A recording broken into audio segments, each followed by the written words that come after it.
Hello, my name is Debbie and I'm a practice nurse in London. Today I'm going to be talking about what makes a good preceptorship program, and this is mainly for employers. Now, what is a preceptorship program? This is a time of structured support for newly qualified nurses, or if you're new to a role, to ensure that you are going from newly qualified or new to a role to becoming an autonomous practitioner, whereby you're able to work confidently and competently in your role. Essentially, you're putting the knowledge that you have into practice.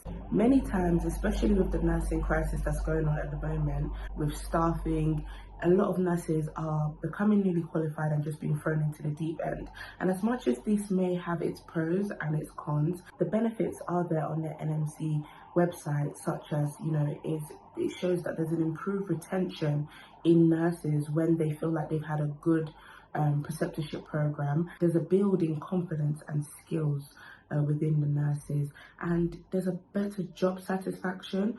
You feel like you've been guided well into your new career or this new role that you've taken, and essentially, and what's most important, is that patient care is improved. So how can organizations ensure that their preceptorship program is causing nurses to not want to leave, or giving nurses that confidence to start in their new role?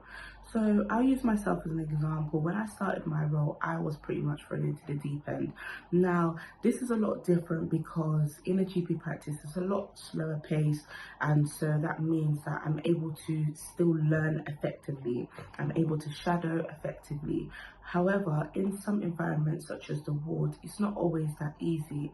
And so here are a few tips for employers on how to ensure that they are providing a good preceptorship program.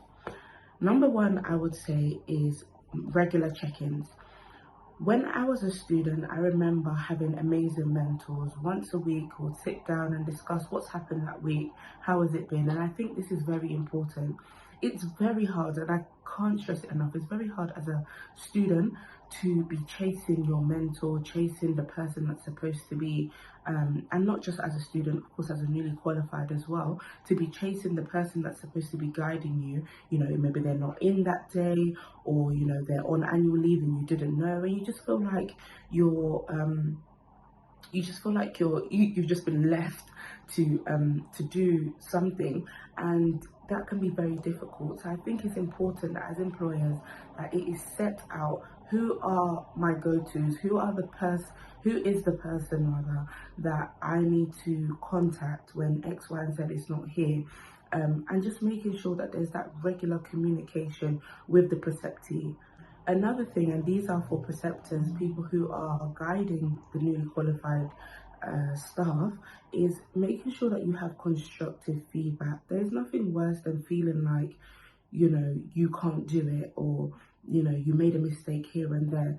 We understand, students understand, newly qualified nurses understand that there is so much learning to do. So there's nothing worse than feeling like somebody has nitpicked at every single one of your flaws whilst you are still learning. It demoralizes and doesn't build confidence. Another thing is goal setting, ensuring that as a preceptor, you and the student, or newly qualified, whatever the case may be, has clear set goals on where you would like them to be, and where that person would want to be in a few months' time. Unrealistic goals can be set, and it's important that as an employer and as the preceptee, it's important that both preceptee and preceptor understand the goals that are being set, that there's no unrealistic expectation from either side. Another thing is ensuring that a good pace is set. When it comes to goal setting, a lot of the times it's, in 3 months' time, you've got to be doing X, Y, and Z, or in 1 month's time, or in 6 months' time. And again, that comes down to unrealistic expectations.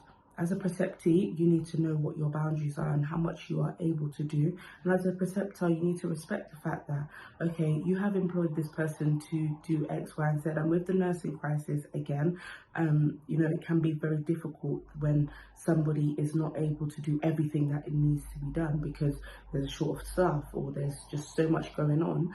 But it's important that with such a high risk role as nursing and the fact that our PIN is so fragile, it's important that that person is not being rushed into doing certain things, or when they don't feel competent enough to not, making sure that they are not doing those things to ensure patient safety. There are so many links between a good preceptorship program and nurse retention, and I think it's so worth it to ensure that when a nurse is starting a particular role, they are guided correctly.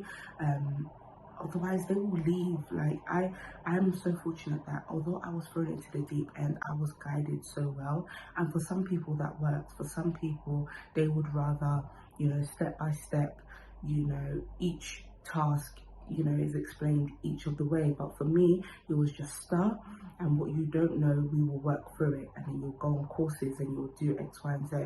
But not a lot of people are afforded that opportunity and that support.